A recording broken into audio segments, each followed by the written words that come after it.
Welcome Titans, thanks for watching this video. I'd like to show you some tricks and techniques for knocking out an image in Photoshop.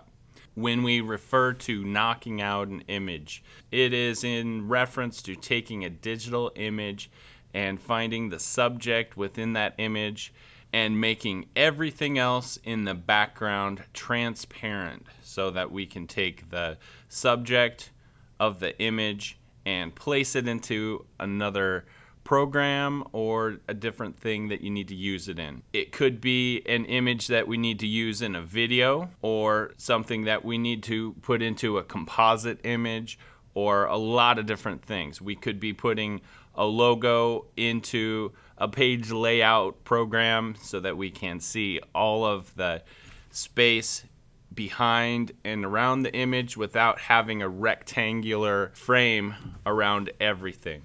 So I'm going to find some images to use. If you ever need a Creative Commons or royalty-free image, this is a good place to go. Wikimedia Commons. It's not Wikipedia. It's a place where you can go find images that are licensed so that you can use them for most whatever you want to produce.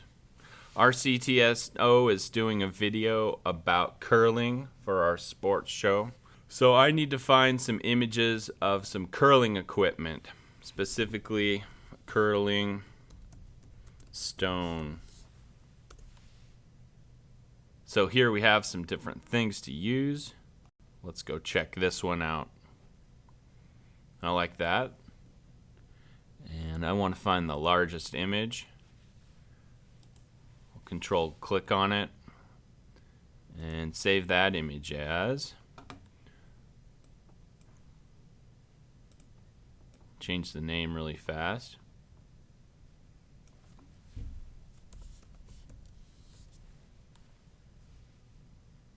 I already have a folder for this to go in.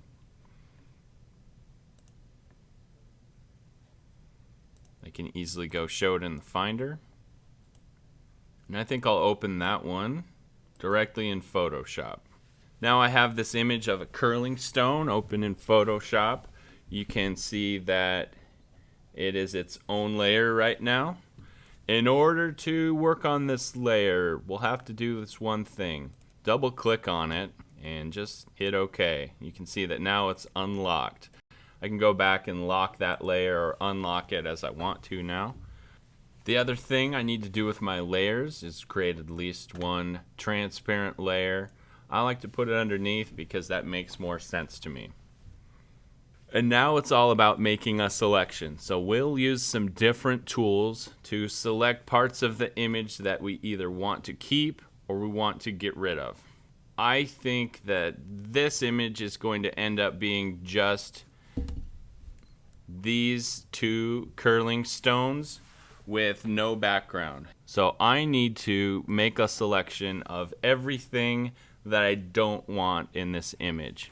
The first tool that I'll use is called the Quick Selection tool. It looks like a little paintbrush with a marquee. I need to have the layer that I want to work with highlighted. So I'll go select layer 0. At this point I can click and drag with my Quick Selection tool until it has created a selection in a field of a certain hue or value. And it got this big white space really quickly. Obviously it's the Quick Selection tool. And now I can go in and use a command like delete to just get rid of it. Now you can see the transparency grid underneath this image. So once I'm ready to save this image as the appropriate type of digital file, I'll have all of that negative space around my subject. Let's go try to create some more selections with our Quick Selection tool. Looks like I got that big red area. There's a pretty large area I can select. Now here's a problem. I accidentally selected part of my subject with the Quick Selection tool, so I'll have to go make some changes to the selection before I can make it work for my project. Up on the top, I can see that I have some controls about what the quick selection tool does. I started out making a new selection. I added a little bit to that selection, but now I need to subtract some from that selection. I can also go change the size of my quick selection tool and some other aspects of it. So since I have the negative quick selection up now, I can go select the parts of my image that I want to remove from the selection. And it doesn't have to be perfect, but you do have a lot of control right here.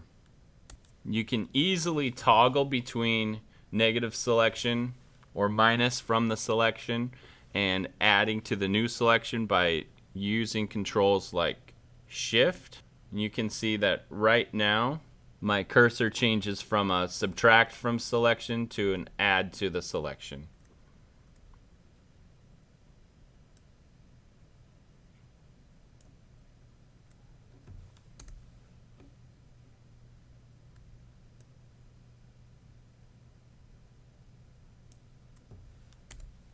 Now you might get something that's pretty close to what you want like this, but I can see some issues within this image right now. I'll go in and use this tool, the eraser tool, to take out some of the stuff that I didn't quite get right.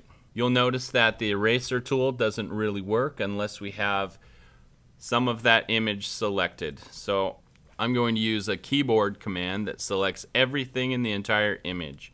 I'll hit Command and A. You can see that the marquee is marching around the outer edges of the entire image. So now I can go in and use the eraser tool on parts of the image that I don't need. One of the things that you'll probably have another issue with is parts of your image that were accidentally selected and deleted. So we can go use a different tool, and this is called the History Brush tool.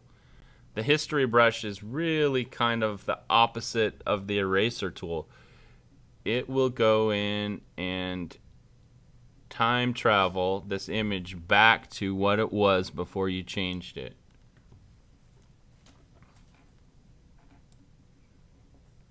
So I can go in and fix any of these little problems where I deleted just a little bit too much of this image with my History Brush tool. I think I put a little too much back there, so I'll just undo it.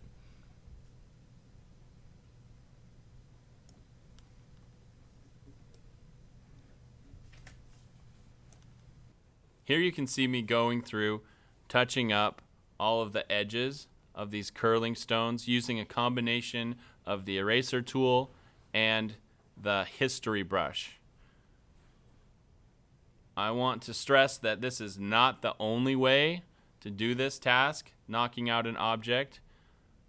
There are a lot of other ways, including what is detailed in the Against the Clock book that you probably have seen already. At this point, I think I'm pretty happy with my separation of the foreground and the background. So I'm not really going to incorporate this into anything else in Photoshop. All I want to do is make an image out of this one that maintains that transparent background. So here's an easy one to do. In Photoshop, you can go File and Save As. Let's see, I'll call this one Curling Stones, TRANSPARENT, so I know which one it is. And I'll select a PNG, Portable Network Graphics, supports that transparency. Go to Save. Don't really have to change anything. And I can see it now in the Finder. Let's go open it. I can tell that it's transparent in preview. Only one minor problem, it has a couple little artifacts over here. I think I'll go use my eraser and fix those. Or I could really just crop this one.